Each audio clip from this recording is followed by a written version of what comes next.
చేయగలిగే కోసమని పాకిస్తాన్ వాళ్ళు ఆ ప్లేస్ ని ఎన్నుకున్నారు.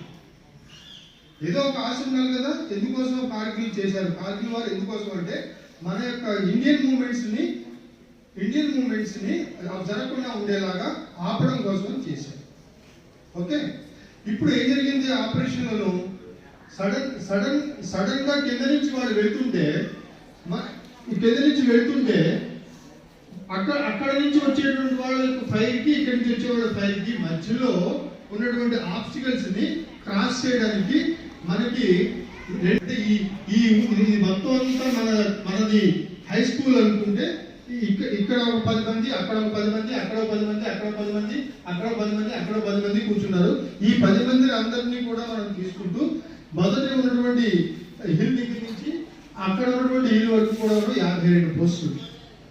52 పోస్టుల్లోనూ ఏంటి 543 మంది వాటిని కబ్జా చేసేటప్పటికి స్పాట్ లో డెత్ అయిపోయారు. 543 మంది 1360 మంది అసలు పనిచేయని వాళ్ళు అయిపోయారు. ఎందుకంటే కాలు చెయ్య లేదంటే కనుక మెదడు ఐస్, ఈ ఐస్ వల్ల ఏంటంటే కనుక కాళ్ళు ఐస్ ఎఫెక్ట్ కుళ్ళిపోతుంది, బోన్ ఎఫెక్ట్ వస్తుంది. 6,000 మంది కనీసం మామూలుగా వ్యక్తులుగా గుర్తింపు లేకుండా అన్నట్టుగా అయిపోయారు. మొత్తం కార్గిల్ వార్ అయ్యాడు. మొత్తం 43 రోజులు. ఇది వారు ఎందుకు చెప్పట్లేదంటే ఇది ఒక ఆపరేషన్. మాట్లాడి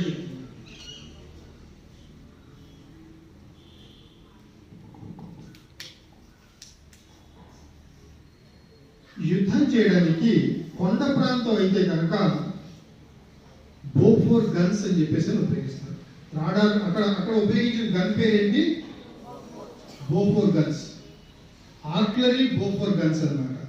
అంటే కొండ ప్రాంతాన్ని మనం కొట్టాలంటే కనుక ఈ ఏరియాలో యాంగిల్స్ లో అటు పైన ఉన్నటువంటి హెలికాప్టర్స్ ని, లేదంటే కనుక కొండ శిఖరాల మీద కూర్చున్నటువంటి శత్రువుల్ని, లేదంటే మనం ఒక పాయింట్ నుంచి ఇంకొక పాయింట్ కి గన్ను మనం మూవ్ చేసుకుంటూ వెళ్ళచ్చు అనమాట. వాటి రేంజ్ 3 కిలోమీటర్స్ నుంచి 30 కిలోమీటర్స్. అదే యుద్ధము ఇసుక ప్రాంతంలో అయితే ఆర్మర్డ్ ఫోర్సెస్ ట్యాంక్ ఉంటుంది. ఈ ఆర్మర్డ్ ఫోర్సెస్ తర్వాత ఆర్టిలరీ ఫోర్సెస్. ఇక్కడ నుంచి ఆర్మర్డ్ ఫోర్సెస్, ఇక్కడ నుంచి ఆర్టిలరీ ఫోర్సెస్ ఉంటే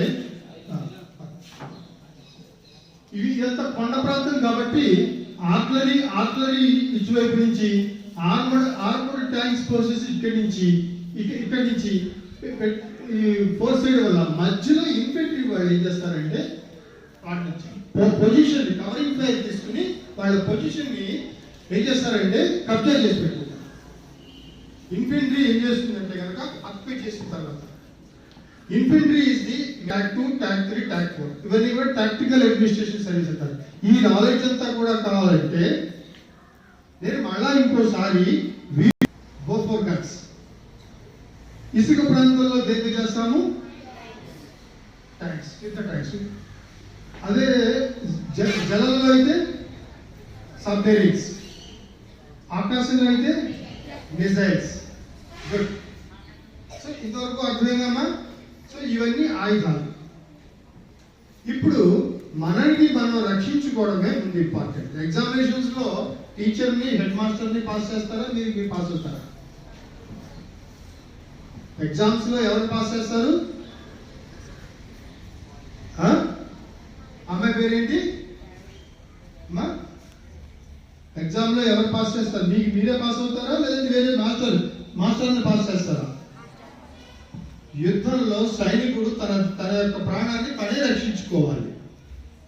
ఎగ్జామినేషన్ లో ఎలా అయితే కనుక పాస్ మార్కులు మనం తెచ్చుకుంటామో, యుద్ధంలో సైనికుడు తన యొక్క మార్కుల్ని, జీవితాన్ని తనే తెచ్చుకోవాలి. అందుకని టాక్టికల్ ట్రైనింగ్ చెప్తారన్నమాట. ఓకే.